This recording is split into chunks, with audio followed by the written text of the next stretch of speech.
susunod na programa ay rated PG. Ito ay nangangailangan ng patnubay at gabay ng magulang para sa mga batang manonood. Ang buong akala ni Eira hindi na mabubuking ang ginawa niyang krimen na pagbangga sa kawawang matanda matapos niyang suhulan si Tatang Isko para iatras ang kaso. Hindi na nadalawang isip si Tatang Isko na iatras ang kaso laban kay Eira matapos siya nitong kumbinsihin na tutulungan siya sa pangangailangan ng kanyang pamilya.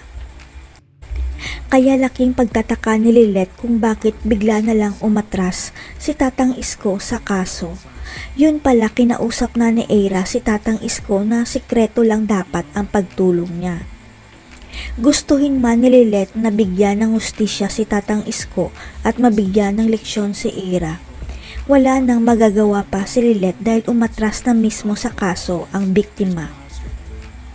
Dahil sa kasinungalingan ni Eira, nasira tuloy ang mabuting relasyon ni Lilet kay Attorney Meredith dahil paniwalang paniwala si Meredith na inosente talaga ang anak niya. Walang kamalay-malay si Meredith na pinagloloko lang siya ni Eira na akala niya napakabait, yun pala sobrang sama ng ugali dahil ang totoo hindi naman sila magkadugo. Hanggang sa biglang nagpakita ang anak ni Tatang Isko sa law firm ni Meredith dahil kailangan na nila ang tulong pinansyal galing kay Eira na napangako niya sa binangga niya.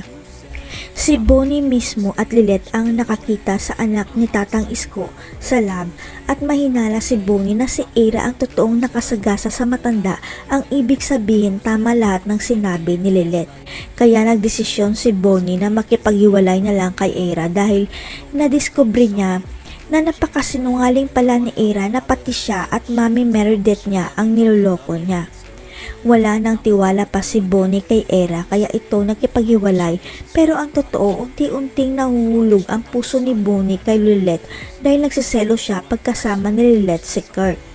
Kaya sa pagbalik ng bansa ni Attorney Meredith, hindi na nagpaligoy-ligoy pa si Bonnie at nagsumbong siya sa boss niya na tama pala si Lilet, si Eira ang bumangga sa matanda. Makukulong at madidisbar na kaya si Eira dahil tuturuan siya ng leksyon ni Meredith. Malalagay kaya sa panganib ang buhay ni Lilet dahil sa matinding galit ni Eira. Abangan.